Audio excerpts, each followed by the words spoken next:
Primary information of সূরাতুল হুজুরাত। সূরাতুল হুজুরাত এটি নবম হিজরিতে আমাদের প্রিয় নবীজির উপরে নাজিল হয়েছিল।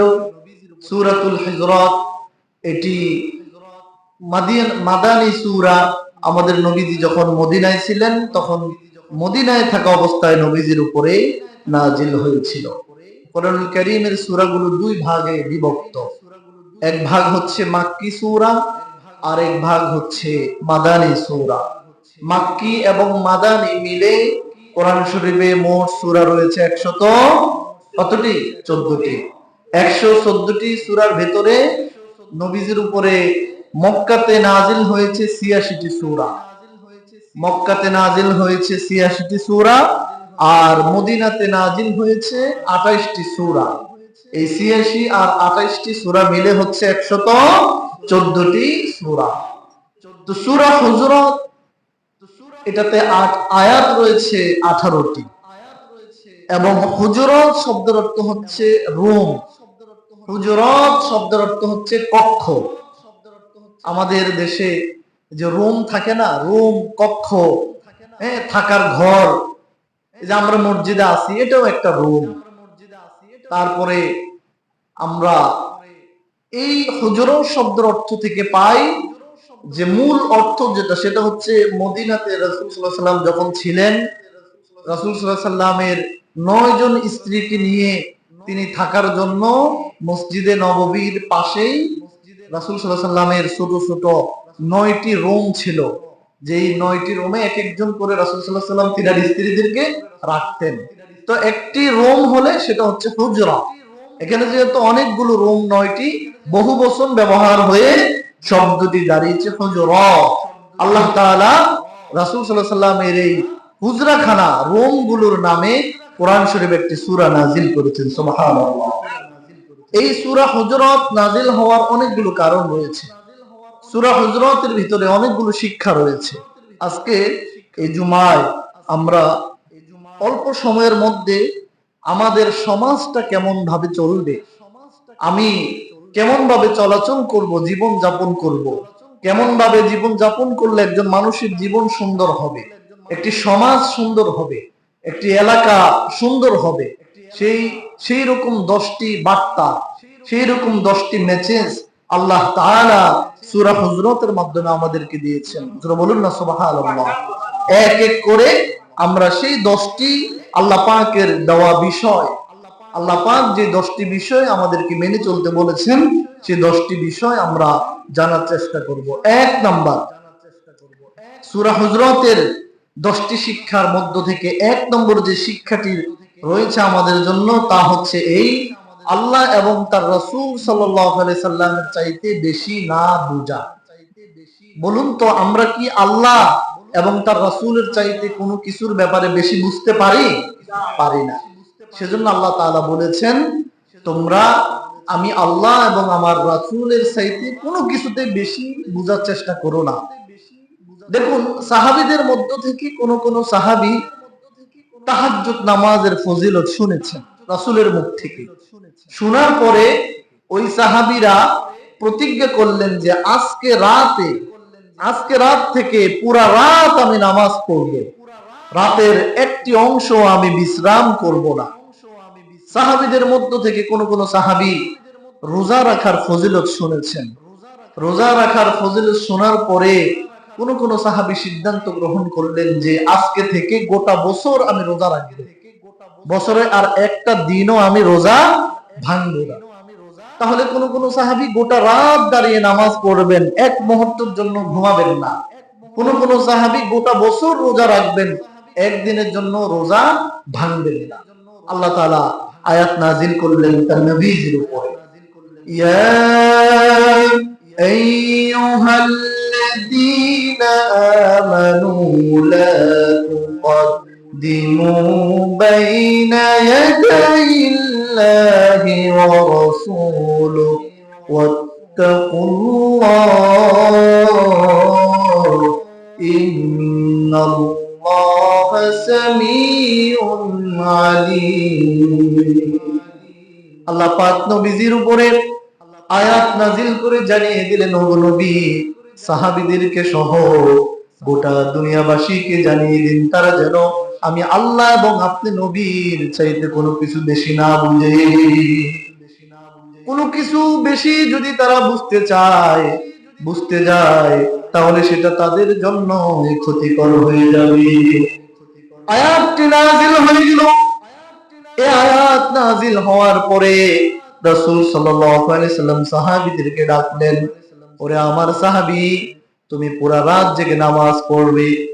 তুমি যদি পুরা রাত জেগে নামাজ পড়ো, তুমি তো দুর্বল হয়ে যাবে, পরের দিনের কাজ কাম কিছুই করতে পারবে না। ও আমার সাহাবী, তুমি নিয়ত করেছো গোটা বছর রোজা রাখবে, এটা তো তোমার দ্বারা সম্ভব হবে না। আমি তো নবী, আমিও তো গোটা রাতে নামাজ পড়ি নাই। রাতের কিছু অংশ আমি নামাজ পড়েছি, কিছু অংশ আবার বিশ্রাম করেছি। সাহাবীরে আমার, গোটা বছর জুড়ে তো আমি রোজা রাখি নাই। বছরের কিছু কিছু দিন, কোন দিন আমি রোজা পালন করেছি, আবার কোন দিন আমি রোজা রাখি নাই। সুতরাং আমি নবী যদি তা করি, তাহলে কেন তোমরা, আমি নবী যেটা করি নাই সেটা কেন তোমরা করতে যাবে? এখানে রাসূল সাল্লাল্লাহু আলাইহি ওয়াসাল্লাম বুঝাতে চাইলেন যে গোটা বছর জুড়ে রোজা রাখার দরকার নাই, স্বাস্থ্য দুর্বল হয়ে যাবে, অন্য কাজ করতে পারবে না। গোটা রাত জেগে নামাজ পড়ার দরকার নাই, গোটা রাত জেগে নামাজ পড়লে পরের দিনের কাজগুলো তোমার কে করবে? এজন্য আল্লাহ পাক বললেন যে লা তুকদ্দিমু বাইনা ইয়াদাইল্লাহি ওয়া রাসূলিহি, আমার প্রিয় বান্দারা, তোমরা আল্লাহ এবং তার রাসূলের চাইতে কোনো কিছু বেশি বুঝতে যেও না। এখন আপনারা যদি নামাজের ফজিলত সারাদিন শুনে মনে করেন যে নামাজ পড়া খুব ভালো, আমরা আজকে থেকে 6 ওয়াক্ত নামাজ পড়ব, খুব লাভ হবে না ক্ষতি হবে? ভাইয়েরা, অবশ্যই ক্ষতি হবে, কারণ আল্লাহ এবং তার রাসূল বুঝে শুনে 5 ওয়াক্ত নামাজ দিয়েছেন। আপনি যদি মাতবরি করতে গিয়ে 1 ওয়াক্ত বেশি পড়েন, এটা আমাদের জন্য লাভ হবে? লাভ হবে না। আপনি যদি বলেন রোজা 30টা না, রোজার এত ফজিলত, রোজার প্রতিদান আল্লাহ নিজে হয়ে যাবেন পরকালে, তাহলে রোজা আমি 32টা রাখবো আর 2টা বাড়িয়ে রাখবো, এটা কি লাভ হবে না ক্ষতি হবে? ক্ষতি হবে। তাই আল্লাহ বললেন যে আমার এবং আমার রাসূলের চাইতে কোনো কিছুতেই বেশি বুঝতে যেও না, কোনো কিছুতেই বেশি বুঝতে যেও না। একটা শিক্ষা আমরা বুঝে গেলাম যে আল্লাহ এবং তার রাসূলের চাইতে কোনো ব্যাপারে কোনো কিছু বেশি না বুঝা। সূরা হুজরাতে আল্লাহ পাক 2 নম্বর শিক্ষা, 2 নম্বর উপদেশ যেটা আমাদেরকে দিলেন, সেটা হচ্ছে আমাদেরকে আদব শিক্ষা দিলেন। আমার প্রিয় ভাইরা, কি শিক্ষা দিলেন? আল্লাহ আদব শিক্ষা দিলেন। আদব, রাসূল সাল্লাল্লাহু আলাইহি ওয়াসাল্লামের সাথে কথা বলতে গেলে, রাসূল সাল্লাল্লাহু আলাইহি ওয়াসাল্লামের সামনে কথা বললে আদব কেমন হবে, শিষ্টাচার কেমন হবে, আমাদের ক্যারেক্টার কেমন হওয়া দরকার, এই বিষয়টা আল্লাহ পাক শিক্ষা দিলেন।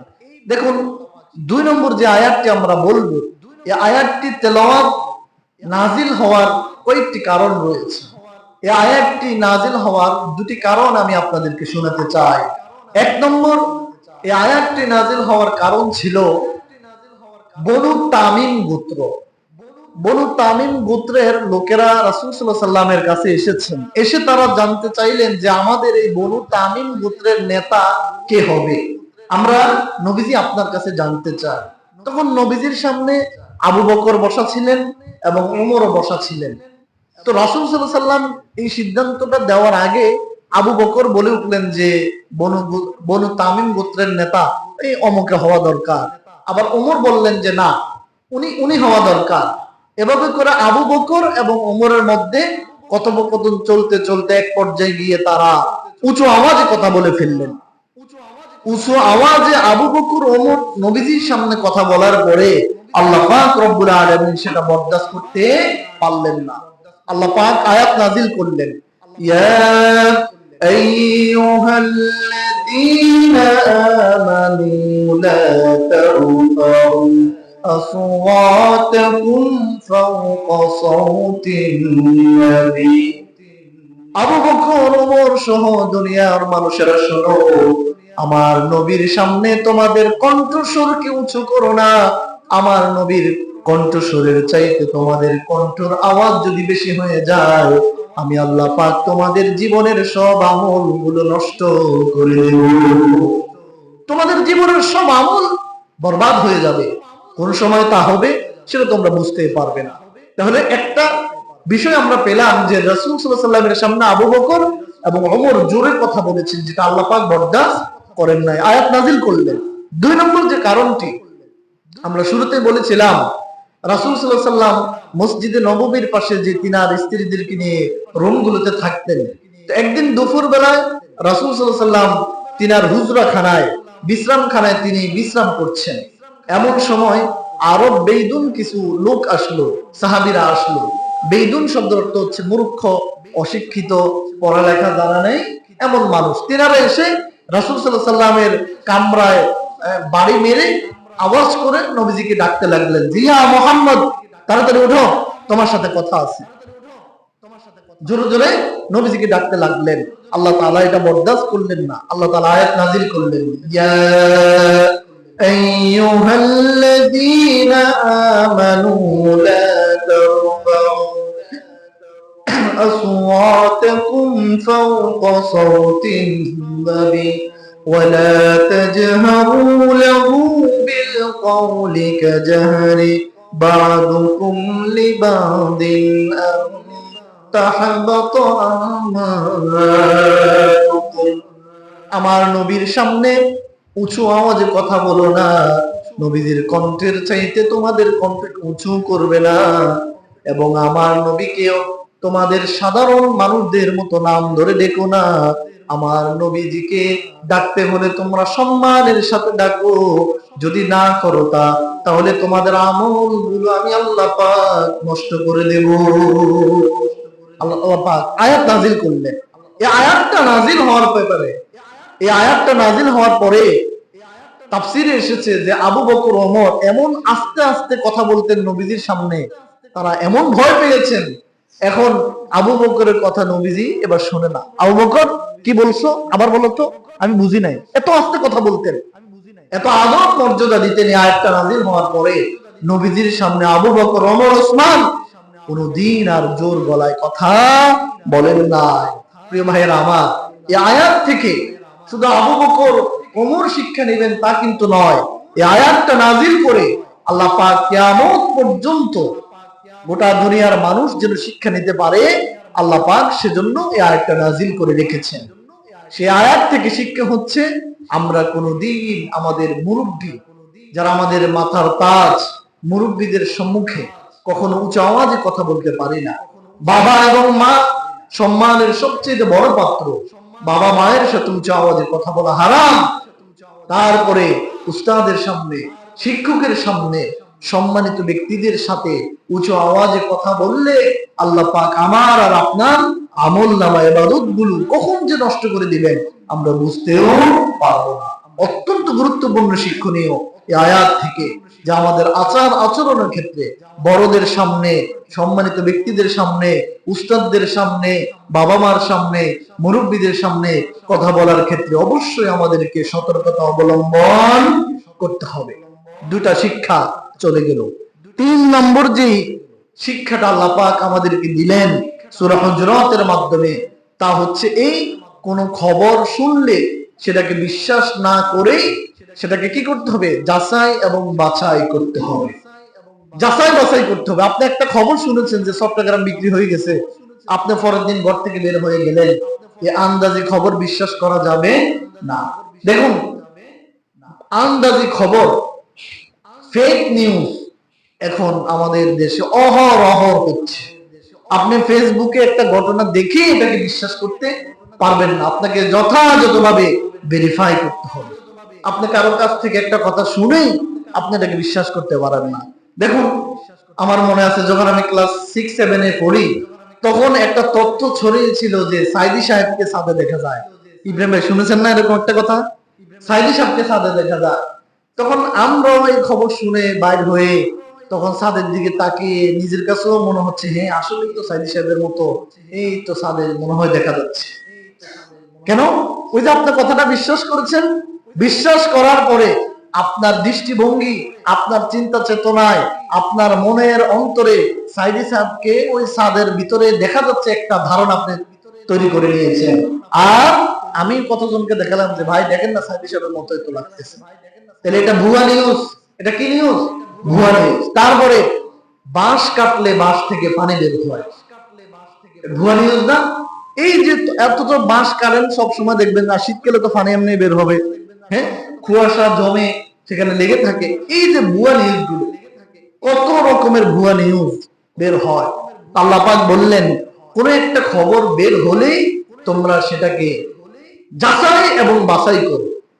কোন একটা খবর শুনেই তুমি বিশ্বাস করবে এটা কিন্তু নয়। এখন তো আমাদের দেশে খবরের কোনো অভাব নেই। জাতীয় যে চ্যানেল গুলো আছে, সময় টিভি, এনটিভি, আর টিভি, জি টিভি, এরাও তো যে তথ্যগুলো, যে খবরগুলো ছাড়ে, তাও তো কখনো কখনো 100-এ হয় না, ভুয়া খবরে রূপান্তরিত হয়ে যায়। এজন্য আল্লাহ পাক বললেন, ইয়া আইয়ুহাল্লাযীনা আমানু ইন জাআকুম ফাসিকুম বিনাবাইন ফাতাবায়ানু। আমার বিশ্বাসী বান্দাগণ, যখন তোমাদের সামনে কোনো খবর দাঁড়াবে, কোন খবর বের হবে, সেটাকে 100% যাচাই বাছাই করে বিশ্বাস করো। শোনা মাত্রই তোমরা যদি সেটা বিশ্বাস করো, তাহলে তোমরা বিপদে পড়ে যাবে। তোমরা এক সম্প্রদায় আরেক সম্প্রদায়ের উপর অত্যাচার করবে। আপনার এক সম্প্রদায় আরেক সম্প্রদায়ের উপর অত্যাচার করবে, সেটা কেমনে? একজন অবুঝ ছেলে, 7-8 বছরের বাচ্চা, সে ফাটোয়ারি বাড়িতে গেল। ফাটোয়ারি বাড়িতে গিয়ে সে কোন একটা তথ্য শুনলো, শোনার পরে সে বা মুন্সি বাড়িতে এসে ফেঁস লাগালো তার আত্মীয়দেরকে, যে বললো যে মুন্সি বাড়ির আমার আব্বা, আমার চাচারা, শুনো, ফাটোয়ারি বাড়ির লোকরা আমাদেরকে তুচ্ছ তাচ্ছিল্য করে অন্যায় ভাবে আমাদের উপরে জুলুম করার কথা বলেছেন, আমাদের নামে বদনাম করেছেন। এখন এই মুন্সি বাড়ির লোকগুলো কি করলো? এটাকে যাচাই বাছাই না করে 300 অস্ত্র, 500 পিস্তল নিয়ে সেখানে গিয়ে মারপিট করতে লাগলো। কিংবা ছোট কুমিরার কোন লোক, সে কি করলো? বারোয়ালিয়া বাজারে গিয়ে সে কোন একটা তথ্য শুনলো ছোট কুমিরের ব্যাপারে, এটাকে যাচাই বাছাই না করে যে তথ্য আপনাদেরকে দিল, আপনারা 300 পিস্তল নিয়ে সেখানে গেলেন। এই যে যাচাই বাছাই করলেন না, এর দ্বারা উভয় এলাকা, উভয় জায়গার মানুষ ক্ষতিগ্রস্ত হতো কি হতো না? এই যে দেখুন, ইউক্রেন রাশিয়া যুদ্ধ, এই দুই দেশের যুদ্ধের ফলে পৃথিবীবাসীর জন্য কি লাভ হয়েছে না লস হয়েছে? লস হয়েছে। দেখুন, পাকিস্তান ভারত যদি যুদ্ধ লেগেই যেত, যাই হোক কারো না কারো মাধ্যমে তারা এখন মধ্যস্থতায় এসেছে, যুদ্ধ লেগেই গেলে, আপনারা তো চট্টগ্রামের মানুষ, একবার বর্ডারের পাশে, আপনাদের জন্য, বাংলাদেশের জন্য কি খুব ভালো হতো? ভালো হতো না। পাকিস্তান ভারত আমাদের প্রতিবেশী রাষ্ট্র হয়ে তারা যদি যুদ্ধ লেগেই যেত, তাহলে কি হতো? আমরা ঘুম থেকে উঠে শুধু চতুর্দিকে ধোঁয়া আর ধোঁয়া দেখতে দেখতে আমরা রাত কাটাচ্ছি না দিন কাটাচ্ছি এটা বুঝতে পারতাম না। তাহলে দুই পক্ষের মারামারি, দুই পক্ষের ঝগড়া, এটা কোনোদিন সমাজে, দেশে, গোত্রে, বাড়িতে, এলাকায় শান্তি বয়ে আনতে পারে না। এজন্য আল্লাহ পাক বললেন যে আমার বান্দারা, বিশ্বাসী বান্দারা, তোমরা কোনো খবর, কোনো তথ্য শুনলে তোমরা অন্যের উপরে ঝাঁপিয়ে না পড়ে এটাকে যাচাই বাছাই আগে করো, এটাকে ভেরিফাই করো, এটা সত্য কতটুকু এটাকে আগে দেখো। হুট করে তোমরা কারোর সাথে লাগতে যাবে না।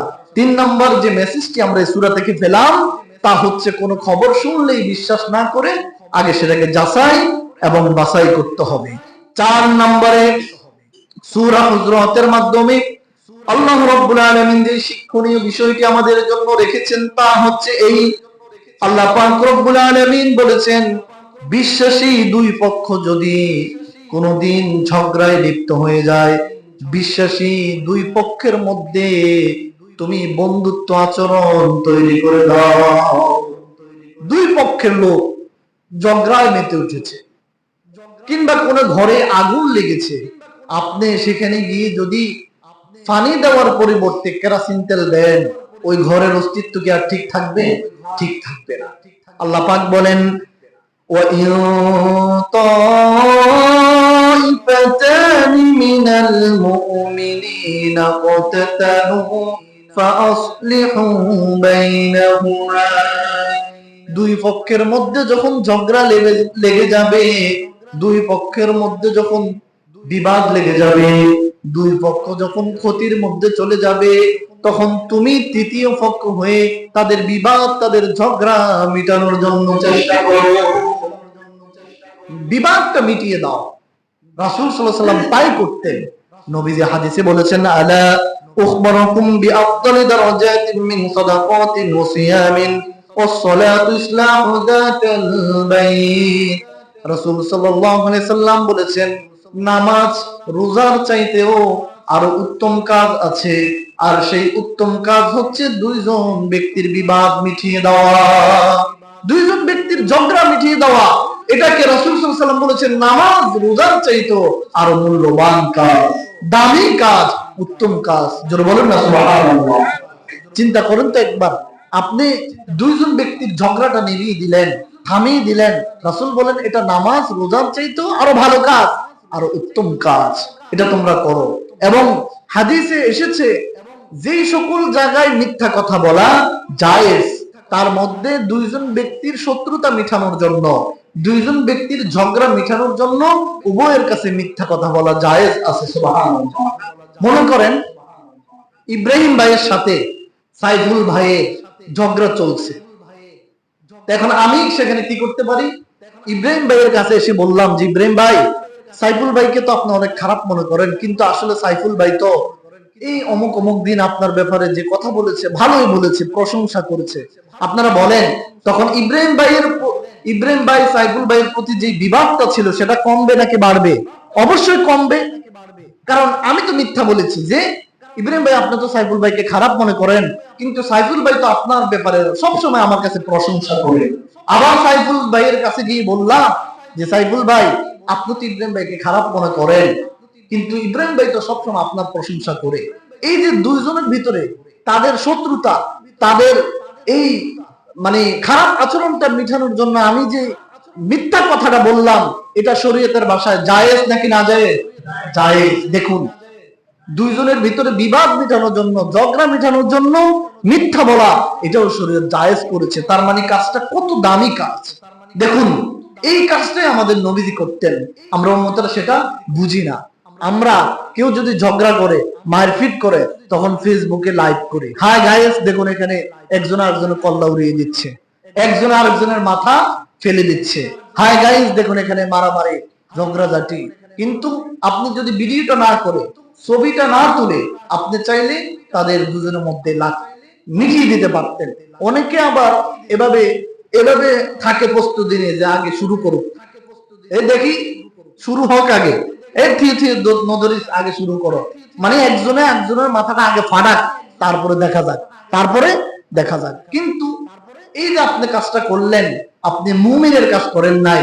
আপনি এই যে তাদের মারপিটটা, একজনের মাথা ফাটাটা, এটা আপনি পছন্দ করলেন, আপনি নিশ্চয়ই শয়তানের আপনি আচার ব্যবহারটাকে আপনি গ্রহণ করলেন। আপনি ইমানদারের আচার ব্যবহারটা, আপনার নবীর আচরণটা আপনি পছন্দ করলেন না। যদি আপনার রাসূল সাল্লাল্লাহু আলাইহি ওয়াসাল্লামের আচরণটা আপনি পছন্দ করতেন, তাহলে তারা লাগতে যাওয়া মাত্রই আপনি থামিয়ে দিতেন, দুজনকে দুই দিকে নিয়ে দিতেন। আমাদের নবীজি সাল্লাল্লাহু আলাইহি ওয়াসাল্লাম এই কাজটাই করতেন। দেখুন, নবীজি দীর্ঘদিন মক্কাতে থাকার পরে, মক্কা থেকে যখন মক্কাবাসীর লোকেরা নবীজিকে বের করে দিলেন, নবীজি মদিনায় গেলেন। আমার প্রিয় ভাইয়েরা, নবীজি কোথায় গেলেন? সবাই বলেন কোথায় গেলেন? নবীজি মদিনায় যাওয়ার পরে দেখলেন আউস এবং খাজরাজ নামে দুইটি গ্রুপ, শত শত বছর ধরে তাদের ভিতরে দ্বন্দ্ব, শত শত বছর ধরে তাদের ভিতরে রক্তপাত, মারামারি, কাটাকাটি, তাদের ভিতরে শত্রুতা, হিংসা, বিদ্বেষে শত শত বছর ধরে এই আউস খাজরাজ গোত্রের মারামারি পৃথিবীর অনেক রাজা বাদশারা, অনেক ক্ষমতাশীলরা বন্ধ করতে চেয়েছেন, কেউই সেটাকে থামাতে পারে নাই, বন্ধ করতে পারে নাই। নবীজি যখন মদিনায় গেলেন, গিয়ে যখন শুনলেন যে আউস খাজরাজের এই শত্রুতা, মারামারি, রক্তপাত সেটা অনেক বছরের আগের থেকে চলছে, নবীজি বললেন আউস এবং খাজরাজ গোত্রের কাছে আমাকে নিয়ে যাও, আমি আউস এবং খাজরাজ গোত্রের মধ্যে বন্ধুত্ব সৃষ্টি করব। সুবহানাল্লাহ। নবীজি সাল্লাল্লাহু আলাইহি সাল্লাম আউস এবং খাজরাজ গোত্রের নিকট গেলেন। আউস এবং খাজরাজ গোত্রের শত বছরের শত্রুতা এই পৃথিবীর কোন মানুষ মিটাতে পারলেন না, বন্ধ করতে পারলেন না। অথচ আমাদের নবী আউস এবং খাজরার গোত্রের লোকদের সাথে কথা বললেন, উভয় পক্ষের সাথে কথা বলে উভয় পক্ষকে চির শত্রুতা থেকে বন্ধুত্বের কাতারে এনে দিয়েছেন। সুবহানাল্লাহ। যেটা কেউ পারে নাই সেটা আমাদের নবীজি করতেন, পেরেছেন, সক্ষম হয়েছেন। এবং নবীজি বলতেন, যেখানে ঝগড়া লাগে, যেখানে বিবাদ, সেখানে আমাকে নিয়ে যাও, আমি সব ঠিক করে দেব। সুবহানাল্লাহ। তাহলে এই সূরা হুজরাত থেকে 4 নাম্বার মেসেজ হচ্ছে যে কোনো ভাই যদি কোনো ঘরের সাথে কোনো ঘরের যদি শত্রুতা থাকে, কেউ যদি ঝগড়ায় লিপ্ত হয়ে যায়, কেউ যদি মায়ের পিঠে জড়িয়ে যায়, আমরা না দেখে আমরা সেখানে কি করব? তাদেরকে ছুটাই দিব, তাদের দুজনের মধ্যে বন্ধুত্ব তৈরি করে দেব। আল্লাহ তাআলা এর বিনিময়ে জান্নাতের মধ্যে আপনার জন্য একটি ঘর তৈরি করবেন। সুবহানাল্লাহ।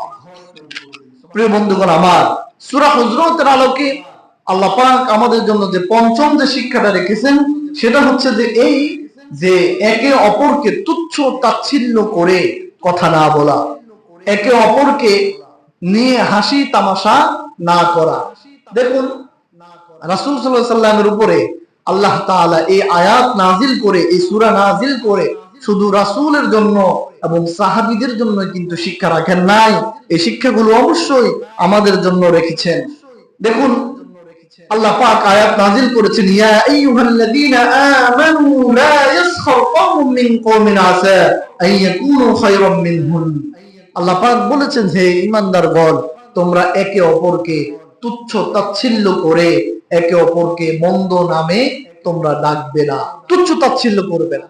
আপনি একজনের নাক পছন্দ হয় না, কোন যে দেখছো এটার নাক ইয়েন করলে, এটার কান ইয়েন করলে বালানো লাগে রাতন, এই মানুষিয়ে করলে বাইকটা, মানুষিয়ে করলে লম্বা, এত লম্বা মানুষ অন্য। এই যে আপনি আরেকজনের বিষয়গুলো নিয়ে আপনি এই চিন্তা চেতনা করলেন, শরীয়তের ভাষায় এটা হচ্ছে নাজায়েজ। আচ্ছা, যে মানুষটা একেবারে খাটো, আমার প্রিয় ভাইরা, এই মানুষটাকে বানালেন কে? আল্লাহ। যে মানুষটা একেবারে লম্বা, সেই মানুষটাকেও তো আল্লাহ বানালেন। যে মানুষটা একেবারে কালো, তাকেও তো আমার আল্লাহ বানালেন। যে মানুষটা একেবারে সুন্দর, তাকেও তো আল্লাহ বানালেন। তাহলে আপনি যে তার কান নিয়ে, নাক নিয়ে, চোখ নিয়ে, দাঁত নিয়ে প্রশ্ন তুললেন, আপনি তো ওই ব্যক্তির উপরে প্রশ্ন তুললেন না, আপনি তো স্বয়ং আল্লাহ পাকের উপরে প্রশ্ন তুললেন। কারণ মানুষ সৃষ্টির কারিগর কে?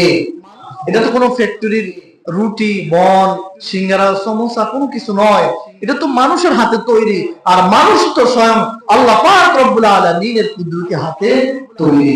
সাহাবীদের মধ্য থেকে একজন সাহাবী, যিনার নাম হচ্ছে আব্দুল্লাহ ইবনে মাসউদ। আমার প্রিয় ভাইরা, সাহাবীর নাম কি? আব্দুল্লাহ ইবনে মাসউদ। তিনি একদিন একটা গাছে উঠলেন, গাছ থেকে ডাল পেড়ে সেটাকে মেসওয়াক বানাবেন। তো সেটা করতে গিয়ে তিনার লুঙ্গিটা, গাছে উঠলে স্বাভাবিক লুঙ্গি তো ঠিক থাকবে না, একটু লুঙ্গিটা উপরে উঠে গেল। উপরে উঠার সাথে সাথে সাহাবীরা হাসলেন। কারা হাসাহাসি করলেন? সাহাবীরা হাসাহাসি করলেন। কেন হাসাহাসি করলেন? রাসূল সাল্লাল্লাহু আলাইহি ওয়াসাল্লাম তা দেখলেন, দেখে বললেন, হে আমার সাহাবীরা, তোমরা আব্দুল্লাহ ইবনে মাসউদ গাছে উঠেছে, তোমরা কেন হাসলে? সাহাবীরা বললেন যে, নবীজি দেখেন না আব্দুল্লাহ ইবনে মাসউদের পা গুলো কেমন চিকন। তার মানে আব্দুল্লাহ ইবনে মাসউদের পা গুলো একেবারে চিকনা, চিকন। এটা দেখে তারা হাসাহাসি করলো। নবীজি তাদেরকে সাবধান করলেন আর বললেন, খবরদার আমার সাহাবীরা, আব্দুল্লাহ ইবনে মাসউদের পা নিয়ে তোমরা হাসাহাসি করছো, অথচ তোমরা কি জানো আব্দুল্লাহ ইবনে মাসউদের এই দুইটি পা যদি মিজানের এক পাল্লায় রাখা হয়, তাহলে এই আব্দুল্লাহ ইবনে মাসউদের পা দুটির ওজন এত বেশি হবে, উহুদ পাহাড়ের চাইতেও আরো বেশি আমলের পরিপূর্ণ হয়ে যাবে। সুবহানাল্লাহ। তার মানে তোমরা যা করছো এটা করো না, সাবধান করে দিলেন সাহাবীদেরকে। তার মানে আমাদেরকেও সাবধান করে দিলেন। আমরাও মানুষের অঙ্গ প্রত্যঙ্গ নিয়ে হাসি ঠাট্টা মশকরা করি কিনা? অবশ্যই করি। সেজন্য আমাদেরকেও সাবধান করে দিলেন। 5টা চলে গেল। 6 নম্বরে এই সূরা হুজরাত আল্লাহ পাক আমাদের জন্য যে শিক্ষাটা রেখেছেন তা হচ্ছে এই যে তোমরা একে অপরের দোষারোপ করো না। আল্লাহ পাক বলেন, ওয়ালা তালমিজু আনফুসাকুম, তোমরা একে অপরকে দোষারোপ করো না।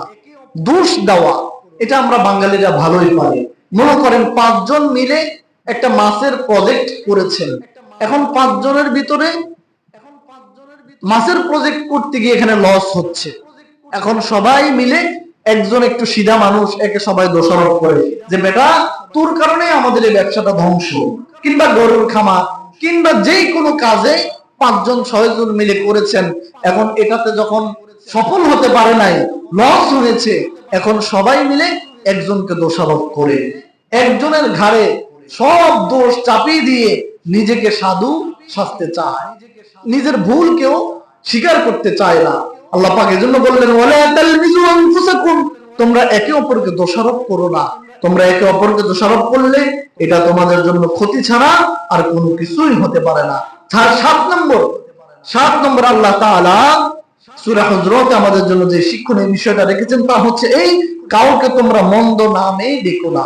আল্লাহ পাক বলেন, ওয়ালা তানাবাজু বিল আলকাব ওয়ালা তানাবাজু বিল আলকাব। আমার বান্দারা, তোমরা কেউ কাউকে মন্দ নামে ডেকো না। মন্দ নামে ডাকা যাবে না কাউকে। নাম বিকৃতি করা এটা সরাসরি কবিরা গুনাহ, এটা সরাসরি হচ্ছে কবিরা গুনাহ। দেখুন, একজনের নাম তার বাবা মা রেখেছেন আব্দুল কুদ্দুস, আপনি তাকে ডাকেন সব সময়, এই কুদ্দিচ্ছে এদিকে আয়, এই কুদ্দিচ্ছে এদিকে আয়। একজনের নাম হচ্ছে ফারুক, আপনি বলেন এই ফারিককে এদিকে আয়। আপনি তাকে এই যে তার নামটা হেশকারা করে মস্কারা করে আপনি ডাকলেন, আপনি মনে করলেন যে আপনার কিছুই হয় নাই, কিন্তু ইসলামী শরীয়তের পরিভাষায় আপনার কবিরা গুনাহ হয়েছে। কেননা নবীজি সাল্লাল্লাহু আলাইহি সাল্লাম বলেছেন, কিয়ামতের ময়দানে প্রত্যেক ব্যক্তিকে আল্লাহ পাক ব্যক্তির নাম ধরে ডাকবেন এবং তার বাবার নাম ধরে ডাকবেন। সুতরাং এই যে আপনি আব্দুল্লাহ ছেলে আব্দুর রহমান এটা বলতে পারতেন, কিন্তু আপনি নামটাকে বিকৃত করে ডাকলেন। রাসূল সাল্লাল্লাহু আলাইহি সাল্লাম এটাকে নিষেধ করেছেন। কিয়ামতের দিন প্রত্যেক মানুষকে তার নাম এবং তার পিতার নাম ধরে আল্লাহ পাক ডেকে ডেকে হাজির করবেন। তাহলে আমরা কাউকে আমরা নাম মস্করা করে ডাকবো না। আপনি মনে করলেন তার নাম কুদ্দুস, কুদ্দিচ্ছে কইছে, কি হয়েছে যে কিন্তু বেশি কিছু হয় নাই। দেখুন, কুদ্দিচ্ছা, কুদ্দুসকে কুদ্দিচ্ছা বলে ডাকলেন, আব্দুর রাজ্জাককে রাজ্জাককে বলে ডাকলেন। আপনার নামটাকে যদি কেউ মস্করা করে, আপনার কাছে যেমন কষ্ট লাগবে, আপনি আমার নামটাকে নিয়ে ভেঙ্গালে আমার কষ্ট লাগবে না? অবশ্যই লাগবে। আপনার নামটা আপনার কাছে যেমন প্রিয়, ঠিক আমার নামটা আমার কাছে তেমন প্রিয়। 7 নম্বর শিক্ষণীয় বিষয় ছিল কাউকে মন্দ নামে ডাকা যাবে না। 8 নম্বর যে শিক্ষা সেটা হচ্ছে আল্লাহ পাক বলেছেন বেশি বেশি অনুমান করা যাবে না। আল্লাহ পাক বলেন, ইয়া আইয়ুহাল্লাযীনা আমানু ইজতানিবু কাসীরাম মিনাজ-যন্নি, আমার বান্দারা তোমরা বেশি বেশি ধারণা করো না, বেশি বেশি অনুমান করো না। কেননা বেশি বেশি ধারণা করা, বেশি বেশি অনুমান করে এটা গুনাহের কাজ। একজনকে আপনি সিনেমা হলের পাশ দিয়ে যেতে দেখলেন, আপনি সেটা দেখে আপনি এলাকায় এসে বললেন এই ব্যক্তি তো সিনেমা হলে গেছে, অথচ আপনি যেটা দেখে আসছেন বিষয়টা কিন্তু এমন ছিল না। আপনি একজনকে খারাপ একটা জায়গায় দেখলেন, দেখে মন্তব্য করলেন যে এই লোক এই খারাপ জায়গায় কেন আসলো, নিশ্চয়ই এই লোকও খারাপ কাজ করলো, অথচ ওই ব্যক্তি খারাপ কাজটা করলো না। আপনি যে কুধারণাটা তার প্রতি করলেন, এটা করে আপনি আপনার আমলকে, আপনার জীবনের সওয়াবগুলোকে, পুণ্যগুলোকে আপনি বরবাদ করে দিচ্ছেন। সেজন্য আল্লাহ পাক সতর্ক করে বললেন, তোমরা একে অপরের প্রতি কুধারণা করো না, একে অপরের প্রতি কুধারণা করা যাবে না। 9 নম্বর যে শিক্ষা এই বিষয়ে আমাদের জন্য রয়েছে এই সূরায়, তা হচ্ছে এই, আল্লাহ পাক বলেন তোমরা একে অন্যের গোপন বিষয় নিয়ে তালাশ করো না। আল্লাহ পাক বলেন, ওয়ালা তাজাসসু, একে অন্যের গোপন বিষয়গুলো তালাশ করতে যেও না।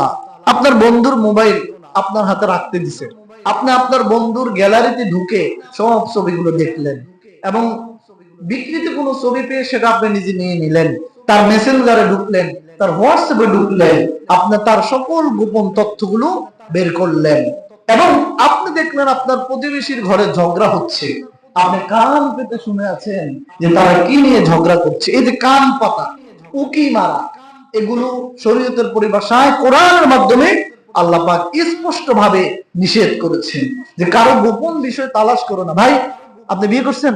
ছেলে মেয়ে কয়জন? বড়টা কি করে, মেজোটা কি করে, বেতন কত, চাকরিতে কত পান, বোনাস কত, আজে বাজে প্রশ্ন এগুলো জিজ্ঞাসা করা শরীয়তে সম্পূর্ণ কি করেছেন? আল্লাহ পাক হারাম করেছেন। বলেন কি করেছেন? হারাম করেছেন। এবং আপনি একজনের একটা দোষ জানেন, জেনে আপনি এই দোষটা আপনি প্রকাশ করলেন না, কাউকে বললেন না, আপনি গোপন রাখলেন, আল্লাহ পাক কিয়ামতের দিন আপনার সকল দোষ গোপন রাখবে। সুবহানাল্লাহ।